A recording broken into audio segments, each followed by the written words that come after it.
Hello everyone, I hope you all are doing well. This is doctor Amrita. आज हम बात करने वाले हैं रिफ्रैक्टिव सर्जरीज करने से पहले, यानी कि चश्मे का नंबर हटाने की सर्जरी करने से पहले आपको किन चीज़ों की जानकारी होना बहुत ही इंपॉर्टेंट है।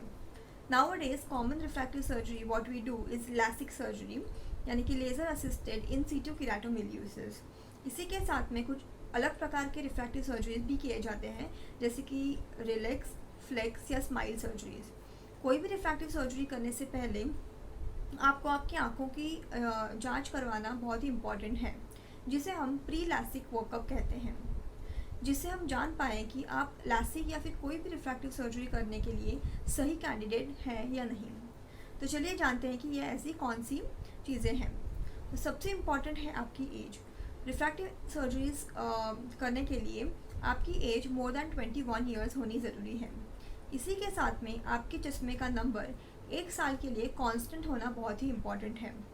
अगर चश्मे का नंबर मोर दैन 13 डायोप्टर्स है तो आपके ऑफ्थेल्मोलॉजिस्ट के साथ में आप प्रॉपर इसका डिस्कशन कर लें, क्योंकि अगर चश्मे का नंबर बहुत ही ज़्यादा है तो कभी कभी सर्जरी के बाद भी रेजिडुअल नंबर रहने के चांसेस आ जाते हैं। कोई भी रिफ्रैक्टिव सर्जरी में हम कॉर्निया का जो कर्वेचर होता है या शेप होता है वो मॉडिफाई करते हैं। इसीलिए हमें कॉर्निया की एग्जामिनेशन करना भी बहुत ही इम्पॉर्टेंट है। इसमें हम दो एग्जामिनेशंस करते हैं। फर्स्ट है कॉर्नियल टोपोग्राफी। इसमें हम कॉर्निया का सरफेस, उसका शेप, इसका एग्जामिनेशन करते हैं। अगर कॉर्निया बहुत ही थिन है, जिसे हम मेडिकल टर्म्स में एक्टैटिक कॉर्निया कहते हैं, या फिर कॉर्निया के कुछ कंडीशंस हैं, जैसे कि पहले आपकी कोई कॉर्नियल ट्रांसप्लांट की सर्जरी हुई है, या फिर कॉर्नियल डैमेज हुआ है, या फिर आपको किराटोकोनस जैसी कुछ कॉर्नियल प्रॉब्लम्स हैं, तो इसके साथ में हम लैसिक की या फिर कोई भी रिफ्रैक्टिव सर्जरी की एडवाइस नहीं करते।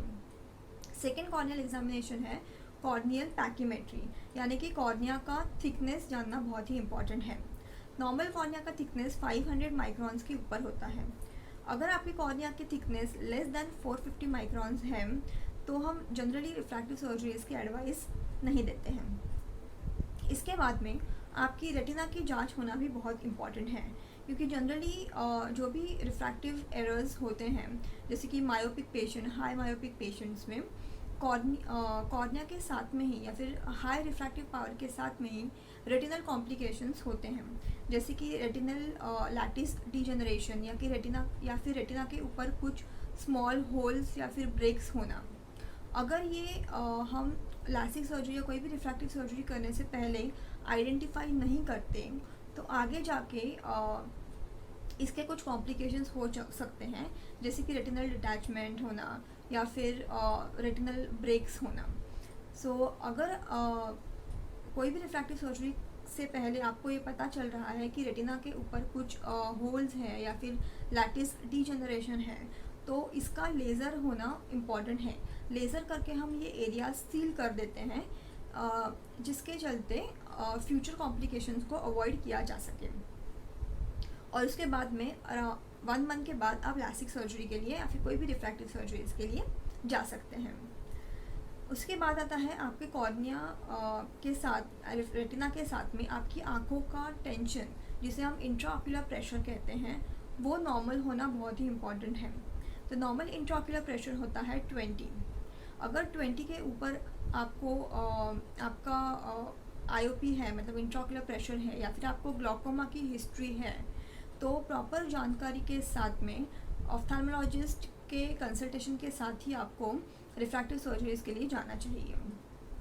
इसी के साथ में अगर आपको कुछ ड्राई आइज़ की प्रॉब्लम्स है या फिर कुछ ऑटो इम्यून डिसऑर्डर्स है, जैसे कि रूमेटॉइड आर्थराइटिस है, या कोई भी इन्फ्लेमेटरी कंडीशन बॉडी में है, अगर कोई इन्फेक्शन आँख में है, तो आपको आपके ऑफ्थेल्मोलॉजिस्ट के प्रॉपर सलाह के बाद ही रिफ्रैक्टिव सर्जरीज के लिए जाना चाहिए। तो ये था हमारा small video regarding the prerequisite या फिर pre LASIK workup. So I hope you find it useful. Refractive surgeries के बारे में मैंने एक वीडियो बनाई है। If you want to see it, I will give the link below.